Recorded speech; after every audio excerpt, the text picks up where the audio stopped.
You're listening to the AFTERBUZZ TV Network, now the largest new media platform on the web, and your #1 source for after-show entertainment. Very good, Keith Johnson.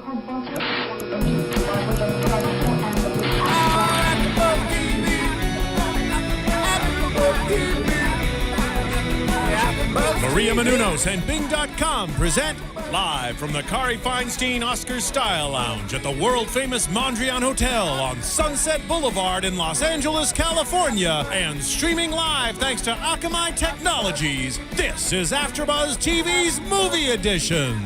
Tonight's AFTERBUZZ movie is The Descendants. We'll break down everything from the making of The Descendants to behind the scenes and everything in between.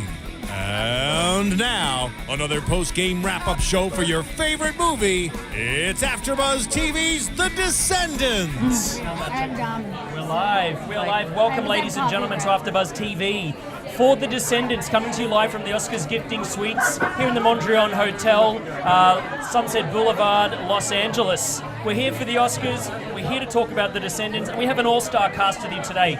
Next to me on my right, Krista Smith, West Coast editor of Vanity Fair. Welcome. As always, the beautiful Bethany Jaber, and next to her, Katherine Tulich from the LA Times and other wonderful productions from around the world, print productions from around the world. I'm Paul Ashton, and next to me on my left, we have a very special guest, especially considering we're here to talk about The Descendants, Nick Krause, who played Sid, that very memorable character. Welcome to the show. Yeah, it's so great to be here. Great to joining us. There's no better way for us really to start talking about this film than having one of the cast, but also such a great cast member. Why don't we start with talking about your experience on the film, shooting it? How was it? Absolutely amazing. You get out to the Hawaiian Islands, and since I grew up in Central Texas, I had never known Hawaii as anything but a tourist destination in my head. To finally get there and see dew on the side of mountains that looks like diamonds, to see beaches with waves that are 15 feet high, it was just amazing to see. And then we're dealing with a poet here, ladies and gentlemen. And after you drive through all that and you got onto the set, something that Alexander Payne does with his films is he keeps the tightest, the best, the most friendly set that you'll ever see. And so it was just an amazing experience all the way through. Not only did I learn so much, but the whole time they made me feel like I was family, like I was supposed to be there. I have a question. Does Robert Forster pack a punch? Oh, Robert Forster packs a mean punch. How many takes was that? 5 more than average. And did you ever connect? Did you ever actually really get hit? I got close. A couple times, but he's good with his control. Didn't get too close. Sid is such a character. He really speaks his mind and just kind of says what he's thinking without any filter. How did you relate to that at all? Are you anything like Sid? Well, when I got onto the set, I was 17 years old, so I think any 17-year-old is a little bit like Sid. Yeah, I mean, he's just And we are now, how old are we now? 19. 19. Yeah, Wow, I'm decades older. Yes. It's like in dog years. 1 year counts for 7. Yeah. I get it. All right, we're okay. What did you done before Sid? How did you come to find, or how did Alexander Payne come to find you? Well, I had worked as just a local actor around Austin, done some local projects around there, and then back in 2005, I had a supporting role on a kids' film called How to Eat Fried Worms. How to Eat Fried Worms. I didn't see it. And I found Descendants just as a tape to do over breakdown. So my sister and I got up one morning before school, and we whipped out her cell phone, and we just taped the hotel scene from the film, just a few pages of the script, and sent it off to Los Angeles. Kind of forgot about it for a couple. Texas? From Texas, from Austin. Austin boy. Yes, I'm an Austin boy. Right. And so. What's that AFTERBUZZ water? Yeah, it's crazy. So we sent it off to LA, weren't really thinking about it, and then a couple months later, the casting director, John Jackson, called me and asked me to come up to New York to see Alexander. And so, being 17, I went up there with my mom, and before we walked into the audition room, we were kind of looking for something to make it a little more unique, kind of make me stand out as Sid. So I went into this convenience store and I found a giant bag of Cheetos and I stuck that in my front pocket. And my headshots is printed out a little funny that morning, so I crinkled them up and stuck them in there too, just to make it look intentional. And then when I walked into the room, Alexander was sitting right there, and I just pulled out the whole mask out of my front pocket, told him that he must be really hungry, and got ready to read some sides. It's great. It's like a method actor. I love that. That's awesome. It's pure Sid. Fantastic. From the Cheetos in your front that you're packing in your front of your jeans. Definitely. And so was it you recorded it on a phone and sent it through Actors Access, or? Yeah. Well, look at us. Look we're at here. We're kind of doing the same thing, Look right? at that, on kids. AFTERBUZZ, yeah. You can put it down at home and you can get the job. That's right. I mean, that is an amazing story. I had no idea that was the real story. Yeah. That is incredible. How was Shailene? Did you have a lot of fun? Did you guys, when you weren't working, was everybody hanging out? I mean, it must have been. You learned to surf at all? I know there's not. Actually, I did. I had been in Costa Rica a few years before, so I had a little bit of surfing experience, but I really got a lot better at it in Hawaii. You know, that's just one of the things you do there. There's not a single day where you don't get into the water, and so, you know, board shorts are just standard fare. Shailene was amazing. She was the first one I met, actually, when I landed on the islands, and we had both been flown out a few weeks early, just kind of to get into the ebb and flow and to really dig into our characters. And yeah, you know, just hanging on and off the set, going on hikes on all the weekends, really exploring the islands with her. It was amazing. Yeah, Alexander, sorry, go, Katherine. I was just going to say, George Clooney has a bit of a reputation of being a bit of a prankster on set. Did you experience any of that? I got lucky. I got spared the pranks. I think George saw me. George saw me and thought I was a little too young to handle it or something. A little too green. So, but no, it was a relatively prank-free set. I guess he was probably pretty focused on the job because he wanted to work with Alexander before, right? Yeah, and I think sideways, and actually Alexander Payne passed him over for Thomas Hayden Church. Right. Can you imagine that? Can you imagine? He felt that Thomas Hayden Church was better for that role. I think that was probably a good choice. Yeah. He was fantastic in that. Yeah. I mean, Alexander Payne is known for creating, you know, very real human stories, and like actors seem to really enjoy their experiences. You say you went out for 2 weeks beforehand to like get into it. Did he do any work with you on your characterization? Did he guide you through that? Were you left to your own devices? How did you approach it? There was one instruction that all of us as actors got more than any other from Alexander, and it was be natural, be yourself. You know, he, like you said, Alexander tries to capture a slice of life with his films, and so there were no rehearsals before we went on to the set. There was nothing like that. Those couple weeks beforehand were really just to explore, to tour some of the local high schools, really meet what people were like. You know, he was shooting for realism as much as he could. So, you know, we almost felt like we weren't acting just because he made it so easy to just be humans on screen. Yeah. So, like many takes, like any improvisation. There was some improvisation, but for the most part, we stuck pretty well to the script. You know, well, it's a pretty decent script. You don't really need to mess with it very It's all much. right. Yeah. But no, I mean, it was a great process through and through. And working with George, Mr. Clooney.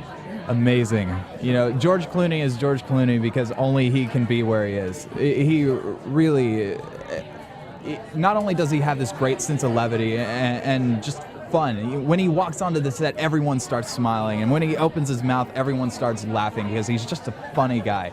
But as soon as that camera flips its switch and it's time for him to be in front of it, he turns into the single most professional man in the world. The same demeanor that you would expect from a Fortune 500 CEO, going there being the most prepared out of any actor I've ever seen on any project. And just to be able to watch him work was one of the best parts of the experience for me because I learned so much. How excited was your mom when you got cast? And did she get to come with you since you were 17? Did you have She actually did get to come with me. She was with me the whole time. Parked outside Clooney's trailer. Right. I mean, he's reading a magazine. Oh, hey, George.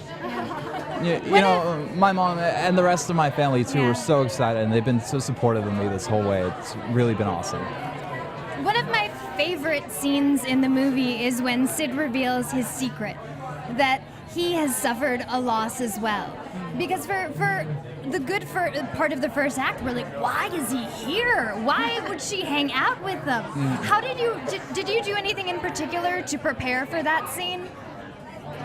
You know, not a whole lot. Outside of breaking down the scene, you know, marking the shifts as I would with any scene, it was really just another day to go to the set and get the feel of that day. That day in particular for filming was very unique and interesting because it was such a tight set. It was only George and I in a small hotel room with Alexander right there and the director of photography, and so it was a lot different from having 100 people around like you usually do on a feature set. And it was just one of those days like every day. I woke up and I was ready to work whatever it may bring. It's funny because it appeared as if another ordinary day to you, but when you watched it on screen for the first time, did you have it couldn't have been an ordinary moment for you? Oh, absolutely not. I mean, you know, it's never an ordinary moment when George Clooney's doing a monologue in front of you. And you see it all pieced together and you're like, that has some impact. Mm-hmm. But at the same time, you know, we were just trying to be people on that camera. We weren't trying to be actors, and it wasn't supposed to be a big scene, you know? And so I just went, and the only thing I was really trying to do during that whole scene was just to stay as Sid, you know, to not let the heavy tone really sink him down, because that's the thing about Sid. He's always going to be that kid. And I think that's why she has him there, you know, because it's just about having him there and just knowing. And it's just such a lovely part of the narrative, the way that they are together. But you kind of can't stand him at the same time, too. I mean, he's really, I mean, at some point you're like, what is he doing here? Yeah. Like, stop. Can't they just get on with it? It's kind of, it's Alexander's a really interesting thing that he set up in the narrative in that story to create this kind of, you're not really the chorus, but you're this outside figure that kind of informs so much action that takes place in that movie. Yeah. But at the same, it's great. I can't imagine how much your life has changed also after being in a movie that's gotten such momentum and so many awards and attention. Yeah, what do you think? How what's coming up? You know, there's a lot of things coming up for the future. There's nothing that I'm on that I can talk about right now, but there's lots of things being signed and lots of things being worked to, and it's going to be an incredibly exciting year. It's very exciting for you, man. I would love to talk about the filmography for a bit, if that's all right with you. If you have any insight in that, because Alexander Payne hasn't made a lot of movies comparatively. Yeah. I mean, maybe 6 every 5 years he comes out with one, and they're all excellent. They're all amazing. They're all true to life. I mean, is there anything you can reveal to us about the making of this? I know that he read the book. It took about 5 years to get it together. Who is the DP? Phaedon Papamichael. Right, and has he done Alexander's other films? Yeah, Alexander has this kind of team of guys that is around him, the main guys on the set, and all the people at Ad Hominem, his production company, that he's kept around for a really long time, and that's part of what makes it easy for him to make the film so great each time, is he knows everyone he's working with, and he has for years. Before Descendants started really moving as a film, it had been spotted by one of the producers at Ad Hominem, and it kind of was one of those books that just sat on their shelf to think about one day. Then, you know, as they started showing it around some more, really starting to get into it, they handed it off to the writers, and just going back and forth from the writers to Alexander's final touches right before we started shooting. You know, it kind of became the project that it was. Well, I think also with Alexander Payne, he always takes on a location. Yeah. You know, you're either in Sideways, you're in the wine country, in Election, you're in this little small town, and I think for this, it's like Hawaii. You feel like how random and that it becomes a character in itself. But absolutely, the whole movie and the lineage of it. It's such a great story, and I would imagine if I had read the book, I wouldn't necessarily see it as a movie, but suddenly when you're putting in George Clooney and the crazy family, and then Beau Bridges, there were so many subsidiary characters that I thought were fantastic in this film. The cast, even the sister, Shailene's younger sister, the from Robert Forster, even the wife and the brother, it was amazing. One thing about the little sister, Amara.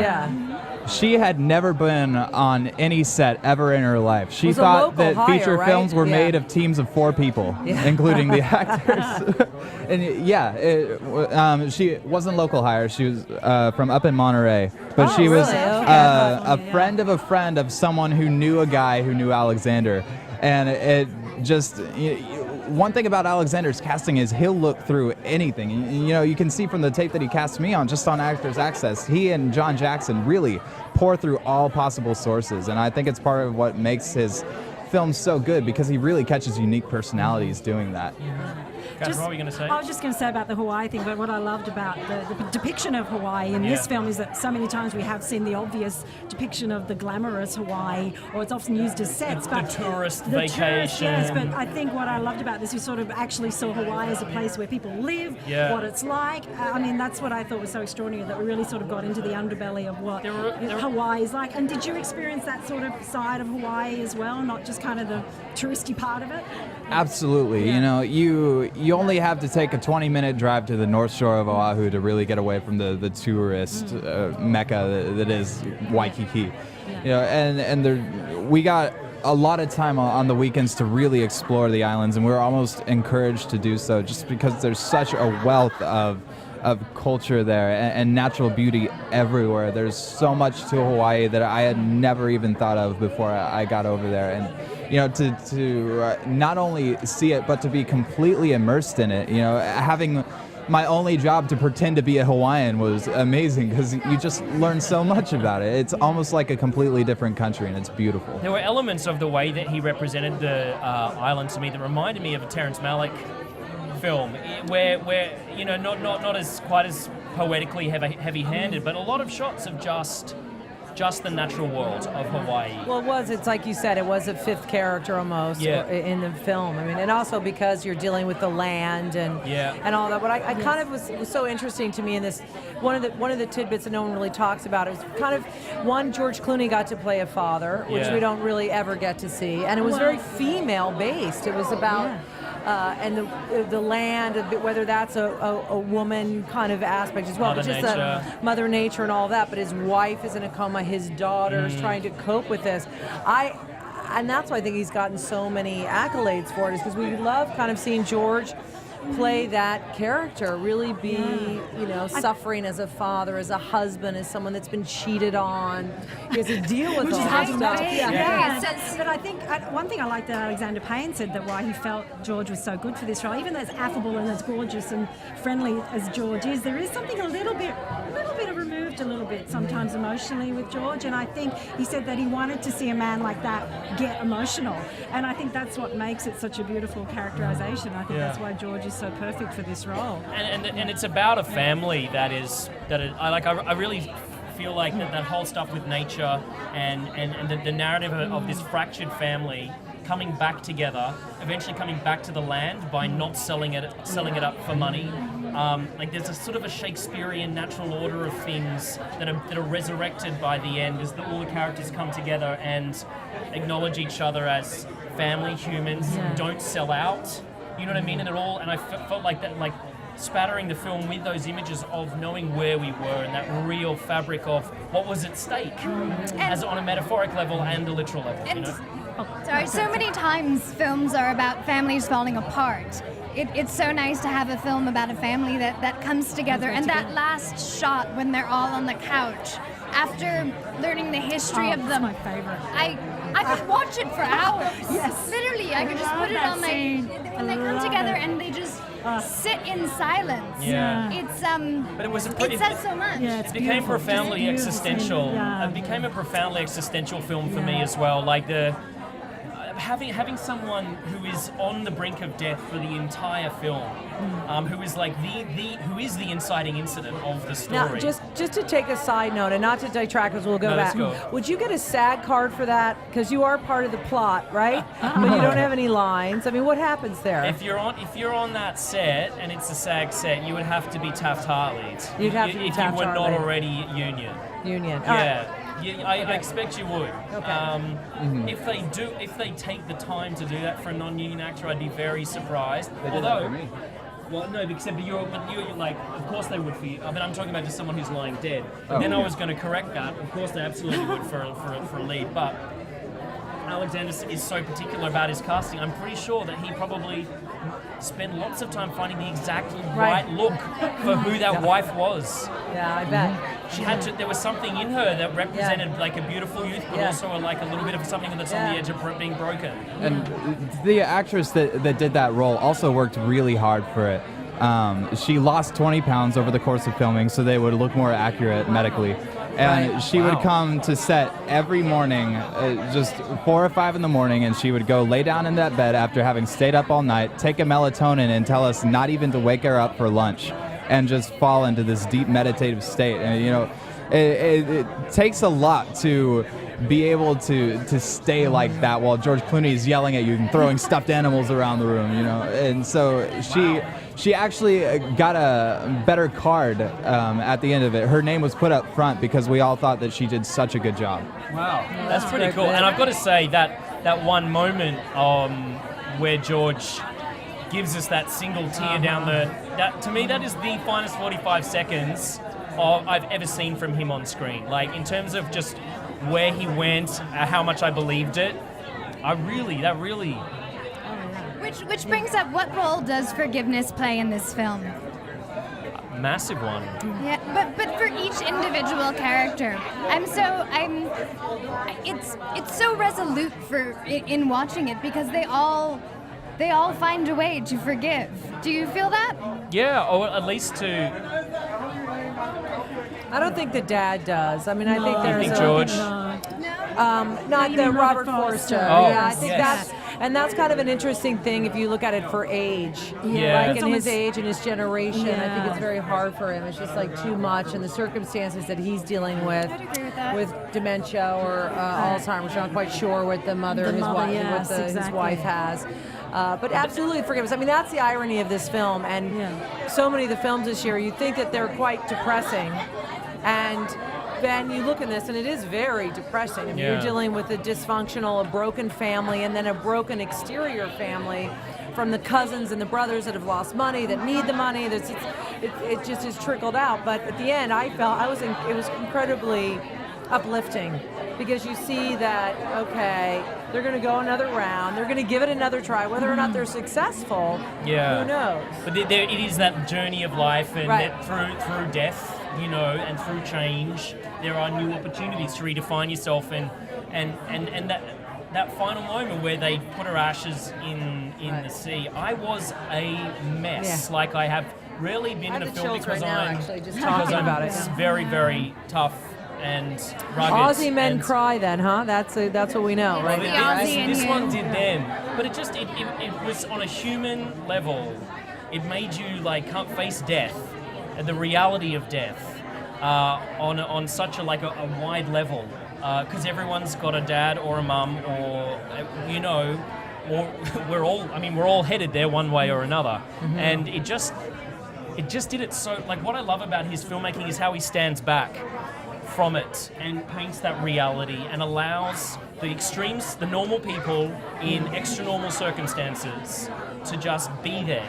Like we just did a show on Girl with a Dragon Tattoo, which apart from the artist is probably the most diametrically opposed film in the Best Picture race because of how brilliantly it is crafted, but like it's really crafted.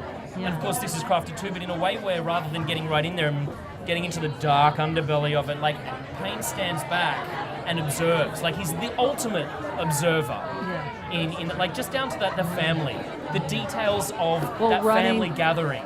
I love that bit about running when he finds out about the affair, and he just is like him running in those shoes, in boat shoes, running and turning that corner, and it was just that scene to me was, for me, I love that, the turning point obviously in the movie, because you realize, okay, something's happened here. It explains a lot and what's going to possibly happen. But also how he found out. The humiliation of having to find out from your own daughter. That's incredible. Yeah. And I think one of the other great scenes in the film is, when he's talking to Shailene Woodley and that scene in the pool. And originally, apparently, I don't know if you know, apparently I read that the script originally had a lot more dialogue in that scene between him and his daughter.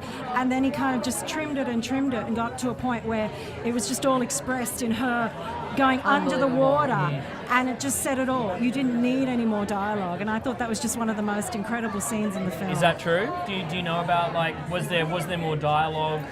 Did it get paired back into that? Because that shot was so effective. Yeah. I mean, they used I'm surprised actually she didn't get nominated for that. I thought she was going to. She got the did she get SAG or Golden Globe? She got something. A Globe nomination. Golden Globe nomination. Yeah, she got a Globe nomination. I was very impressed with her, I have to say. Yeah. Mm-hmm. Oh, we were all impressed to see her cry underwater. It was amazing. Wow. The first draft of Descendants was 180 pages, and so there was a lot that had to be cut out. Only 100 maybe. Only 180. Only 3 hours. That really is a Terrence Malick film. Yeah, truly. And so there were a lot of things cut out from every scene, but there always are when you're making a feature, because it's so hard to keep the pacing up and to just take straight from the screenplay and put it in the editing room and cut through all those 80 hours of footage. There was a lot that we had to drop, but I think the final product of the film was a really great one. Exactly. I love the way Payne will give us a little moment to totally tell us who a character is. We just in the pool where the youngest daughter comes out wearing the older sister's underwear or I think she bikini, says underwear, but it looks like a bikini or whatever. Just these those little human observations and touches that tell us exactly where someone is in their development right in that moment. Just wonderful. I just was going to ask you, how many, did you pick up a bunch of Hawaiian shirts? Did you get to do any of the touristy things? Did you go to a luau and eat pineapple and ahi tuna and have, pig? What happened? We were staying at a hotel in Waikiki, and so we did kind of do that touristy circuit with the luaus and the fire dancers and all that. It was actually a little bit of a party set. Lots of get-togethers and parties with everyone. I think just because we were out in Hawaii having so much fun, why not celebrate it? Yeah. And how obsessed did you get with Hawaiian music? Because I came out of that film wanting to buy every Hawaiian music CD I could get my hands on or download. And I love the, I don't know if it's the correct name, but Gabby Pahinua, I think, is the main singer. And I love the fact that Alexander Payne said he was going for a Harold and Maude feeling, where Cat Stevens does every song in Harold and Maude. One singer that kind of is the voice of the movie. So the music in it is extraordinary. But I loved how it didn't feel generically Hawaiian. It didn't feel like that Waikiki tourist Hawaiian. You know what I mean? Yeah. Which I appreciated. And it too became a real character. To mold with the visual. What do you have a favorite Alexander Payne film? Before this one, I would imagine. I'm reading The Witness on that one. I really enjoy Election. Election is hilarious, and I also enjoy About Schmidt. I loved About Schmidt too. Mm-hmm. Oh, it was amazing, and I love Jack Nicholson too. He's one of my favorite actors. So to see the two of them working together was awesome. It was funny. I once interviewed Alexander Payne actually when this movie came out in Toronto. And I was like, I thought about it, and you never make a bad movie. I was like, you've never made one bad movie. And he's like, well, I made one in college. And I was like, okay, what? I said, and it was a bad movie? And he goes, no, actually, it wasn't a bad movie. So it is kind of amazing that he's striking. I think it is 5 for 5 films. Citizen Ruth, and I can think of Election, Sideways, About Schmidt, and The Descendants. Yeah, well, I think all he does so different and so. I mean, the continuity throughout of them obviously is story and simple, tiny stories and character, but they're all so unique and so well. I just think I kind of almost think he's a little underrated. We take him for granted a little bit. Everyone assumes that Alexander Payne is going to be an amazing movie and do it. But if I was an actor and I was home in Oklahoma or wherever in Austin, Texas, he would definitely be one of the directors that would be on my very short list that I would want to work with. I think one reason that Alexander is a great filmmaker is because he's got this very well-defined niche that he's created. Following a flawed and sometimes broken man through a huge period of great change. But with Alexander's tone that he puts on it, and I think that if you took him out of the equation, that there'd be no one else on this earth who could make those films, even close to the same way he does. And I think that's a mark of a great filmmaker. I think when he called George up, he just said, "I've got a film for you," and George just said yes. Yes. Without even reading the script. It's the difference between art and advertising. We see a lot of films that are like advertisements, and in the moment they're fun and they're exciting and we love watching them, but a true art film stays with us for weeks, months, and they kind of creep into our daily lives and our dreams, and we're like, I remember that moment, what was that about? And there's no flash. He's not trying to be flashy, he's just trying to tell something that he has to tell, and that has meaning. And there are a couple of smaller performances that I really enjoyed, because I just love the actors, but Rob Hubel shows up, who's he's the friends that George runs down to their houses. Oh, yeah, of course, right. So he's like a comedian. He and Paul Shearer are on, The League, and he's hilarious. And then Judy Greer. Oh, yeah, Judy Greer's great. Who is, comic genius on Arrested Development and just so many things. You always remember her, whatever she's in, whether it's the 5 lines in a movie or the whole thing. You always remember her performance. And Matthew Lillard, to that point, I was like, oh my God, Matthew Lillard. And I really wish that I had to talk to the casting director about that, because that choice was so interesting opposite George Clooney, because there's, this is the guy, that's who had the affair, right? Yes, you can't not be thinking, as you were saying, George Clooney, she was cheating on him, and then to find out who that is and all that later. I love that. The kind of high shorts and the kind of daggy shirt and maybe a little bit of extra paunch. Did it work as ladies and at George Clooney? Did you forget about him being George Clooney at all, and enough to go there? And I did enough. I mean, I think it's a problem when you're that handsome and you're that great of a movie star, and you direct and you act and you started in television, and he does have a very public persona. Probably not necessarily by choice, but because of paparazzi and his life, he's kind of hounded. So we see all these images of him, and he just looks so damn good in a suit. What are you going to do? So I think part of it is that, but I lost it. I lost it because of the environment, partially I think because of the wardrobe, and also where you're located, the cast around him. The Shailene Woodley was unknown to me. I did your character, I'd never seen you before. So many of the actors were, it didn't feel like, oh, this is a movie star vehicle, we're going to watch this film, take it or leave it. So I was lost in it. Sorry, guys. No, I was going to say, I like the fact too, that just continuing on with that, the fact that most roles he's played, he's always kind of a winner, even if things aren't working. He's kind of a winner in a way. He's always self-assured and a winner. And this was sort of a total reversal. And I think he even said, he said he doesn't win any argument in this film, even to a 17-year-old. There's a low status element to him, which was nice. And it's a long-term argument that he's fighting, really. I also think that they sold, it doesn't matter how hot someone is that you're in a relationship with, if they're an asshole, excuse my language, you're eventually going to get sick of them. And he's so closed down emotionally as a human when we meet him within the story that I can believe anyone's drifted away from him, especially to a happening real estate agent with the last name Spear. It's time for Nick to go. Thank you so much. It's been an honor. Nick Krause, star of The Descendants, Sid. The character Sid. I think the best thing compliment I can give you is that when you came on screen, I really felt like Alexander just literally pulled someone off the street. I did as well. But with a huge amount of impact on every frame, and so that's what you were going for. So you did the job. Congratulations. Yeah, and thank you so much for taking the time to talk to us about The Descendants on AFTERBUZZ. Absolutely, thank you. Look forward to seeing more of your work. We've got to do a quick photo. Everyone stand up. Let's do it.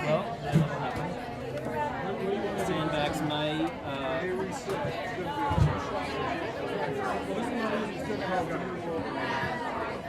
just squeeze in for a photo. Just do that.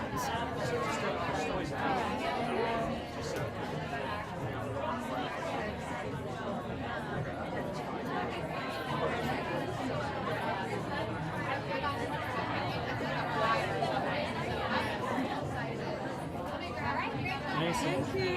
Mate, lovely to meet you. All the best with it. Are you going tomorrow? Yeah, I am. Have fun.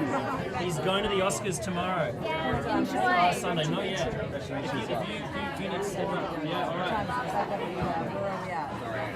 That's just fine. We'll step up. We'll finish up. Absolutely, Krista. Thank you so much. Thank you so much. Thank you so much for joining No, us. we'll keep going. Krista has to go. Thanks so much. It was nice to meet you, Krista. We'll see you again. Thanks very much. Yeah. Fingers crossed for that. All right. No, we're going to keep going. All right, Krista had to take off as well. So we- Slide down. I'm going to slide down. So a little bit of rearranging, ladies and gents. There we go. So thanks to Krista Smith for being here as well. She has to step off to other engagements. West Coast editor Vanity Fair. Very lucky to have was her exciting. with us as well. What did I want to talk? What were we talking about? I would like to talk about some of the dichotomy of the film. Let's talk about Because dichotomy. And in the trailer, they open up with, you hear George Clooney's voiceover saying, you know, most people assume when you live in a beautiful place that you're sipping on cocktails and nothing bad ever happens to you. I'm paraphrasing. Yeah, but immediately he's dealing with that, our idea of Hawaii, I think, as well, right? Sorry, go on. No, and I just love how in the advertising they establish the ethical framework of this story. They're like, it's not a happy story. It takes place in a beautiful place, but get ready, get prepared, because it gets dark. I know. I guess because people think of paradise, you know, I think people sort of think of escaping their normal lives by going to somewhere like Hawaii, and suddenly everything's going to be perfect. And I think that's what is set up right in the beginning is nothing's perfect. It's like, what's it like to live in Vegas? You know, like actually live there. I mean, who wants to know? Although, they did give us the killers. But it's the same with Hawaii. I mean, it's a place where you don't think about the local population, but it actually has a huge local population that has nothing to do with what we're sold on. Probably Hawaii 5-0. Although I guess that's going into like what it's like to live there as well. They have cops. They have cops. Who would have thought? Very good-looking cops. Dramatic, handsome Australian. Yes, Australian. Alex cops, is Australian. Yeah. I guess Cops that's- who, and lots of.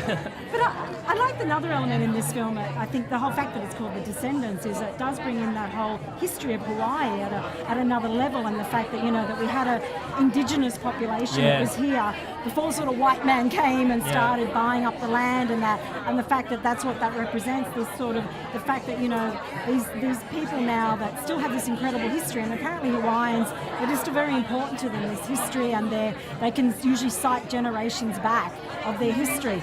And the way that, you know, in the beginning, George Clooney was so happy to kind of dismiss it and sell it to the highest bidder. Yeah. And I love the fact that in the end, he realised that land is important, and, you know, you've got to hold on to it. You know, And like to so many indigenous cultures, like the culture, certainly with Australian indigenous culture, with American Indian indigenous culture, like the land, that relationship, the concept of ownership does not exist.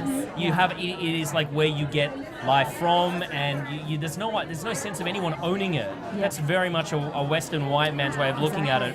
And so I felt that element in it. But what I also loved is how then for the white men in it, they found that same.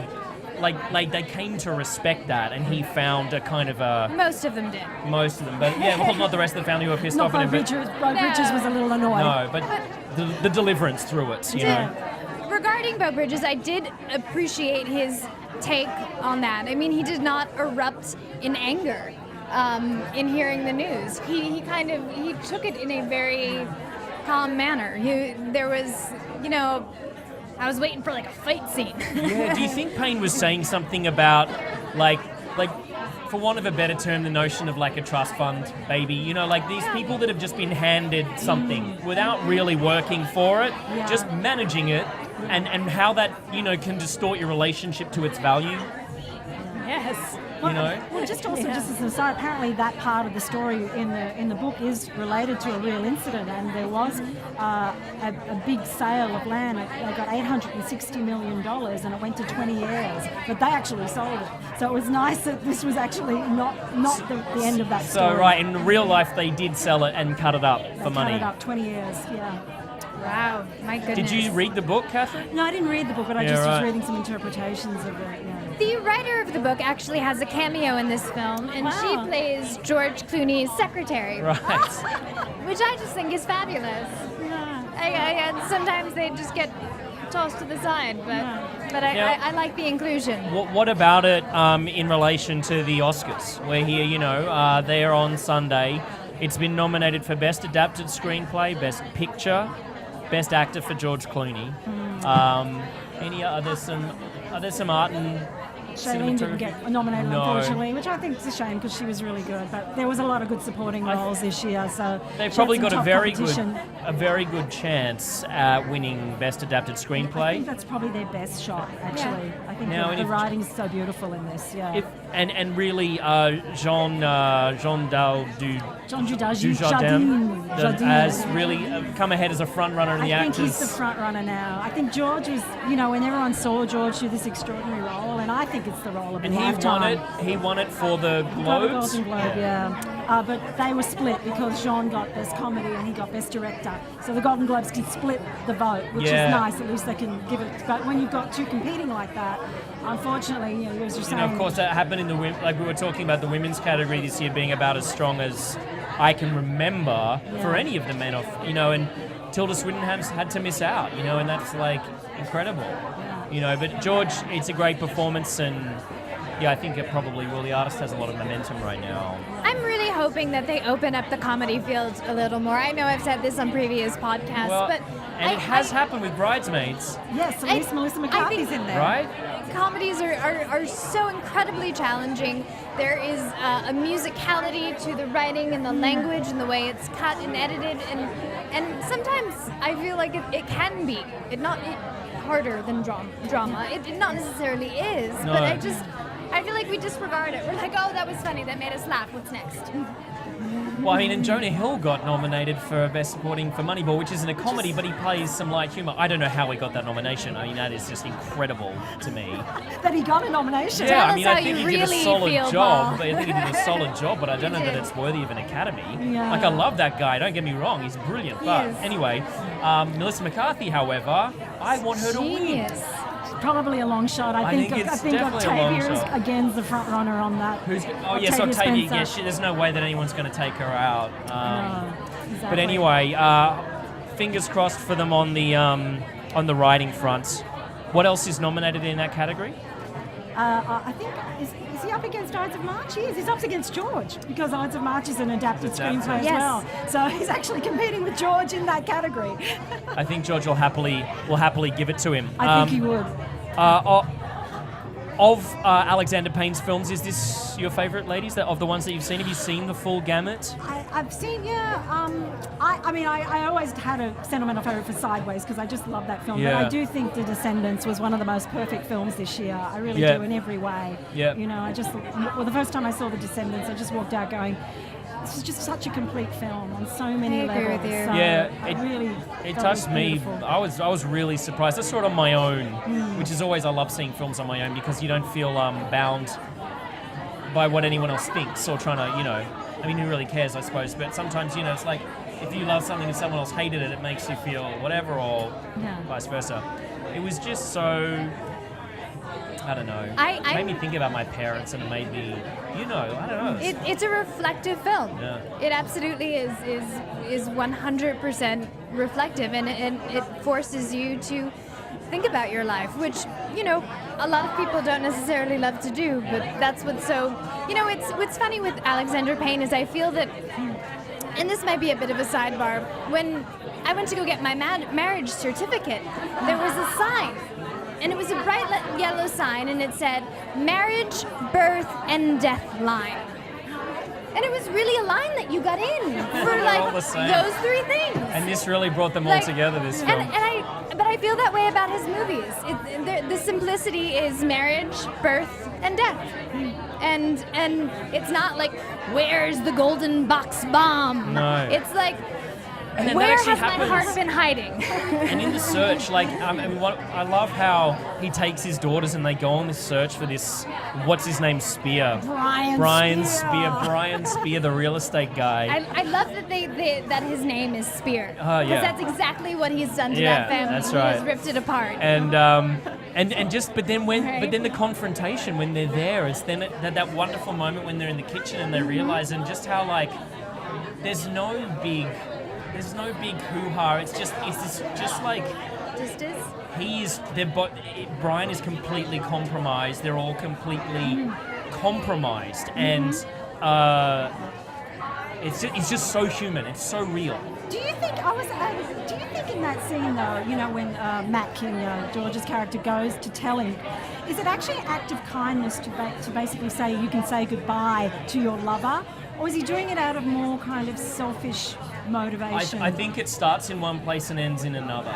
I think it's like at the place in where it is in the story for his development. I think at the start he wants to go and get that prick. You know, I think he's angry and he needs to blame someone and needs to take it out. And I think there's all sorts of like little revenge things maybe at the beginning, but through confronting him, I think that thing that happens is when you have this idea of what you're going to do to get someone back, and then when you're in front of them, it somehow changes, and then he changes, and then I think he just sees a guy who was then he starts to realize maybe he was being a husband, and so maybe the guy deserves the time to say goodbye. What were you going to say? Why do you think he kisses